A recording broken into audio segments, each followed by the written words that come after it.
ચાલુ વર્ષ 2024 પૂર્ણતાને આરે છે। સૌ કોઈ નવા વર્ષ 2025ના વધામણા કરવા માટે આતુર છે।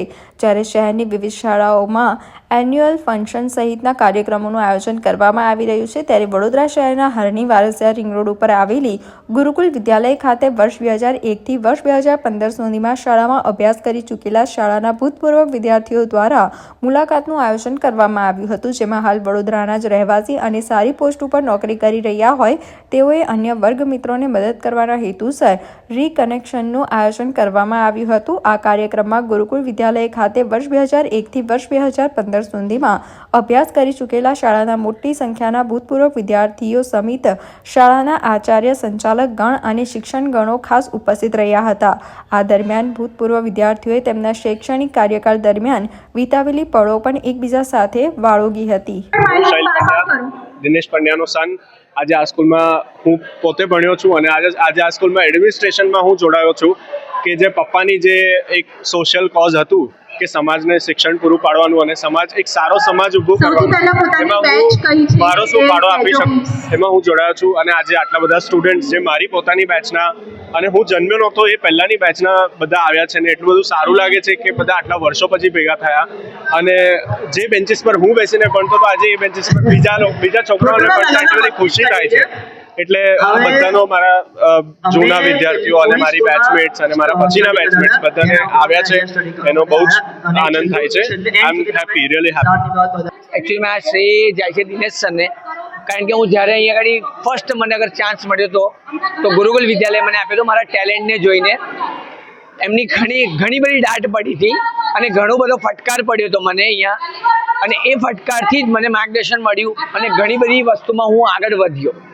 તો હું આજે પારુલ યુનિવર્સિટીનો એક કોરિયોગ્રાફર છું, ઓફિશિયલ કોરિયોગ્રાફર। એમના દાટ અને જે માર્ગદર્શનથી હું આજે એક યુનિવર્સિટીનો ઓફિશિયલ કોરિયોગ્રાફર બન્યો, કારણ કે ફર્સ્ટ ચાન્સ અને ફર્સ્ટ જે પગલું કહેવાય જે મેં ગુરુકુલ સ્કૂલથી શરૂ કર્યું હતું।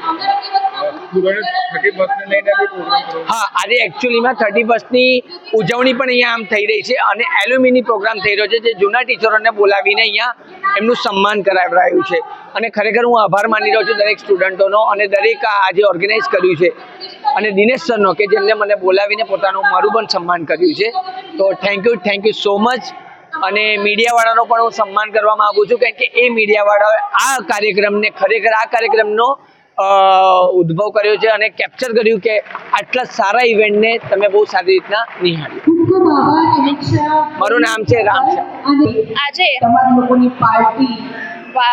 દેશ અને દુનિયામાં 31st ની ઉજવણી થતી હોય એના જ અંતર્ગત ગુરુકુલ વિદ્યાલયમાં 2003 થી 2015માં જે બેચ હતી એનું રિયુનિયન કરવામાં આવ્યું છે।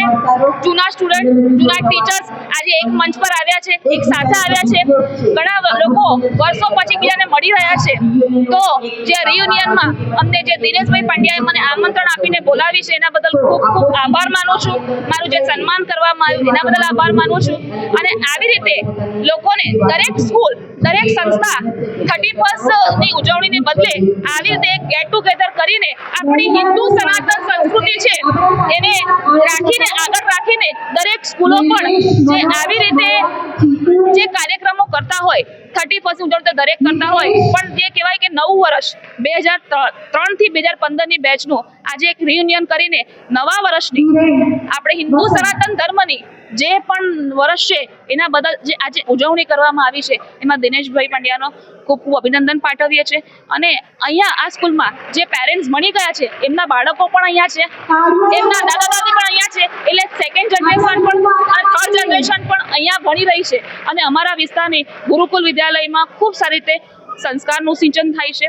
એ લોકોને ધાર્મિક પ્રવૃત્તિ પણ શીખવાડવામાં આવે છે, ગીતાજીના પાઠ બી શીખવાડવામાં આવે છે અને ભણતર સાથે ગણતર અને જે પણ વિચારધારા છે આપણી હિન્દુ સનાતન ધર્મની વિચારધારા છે એ પણ આ સ્કૂલમાં આપણને શીખવાડવામાં આવે છે।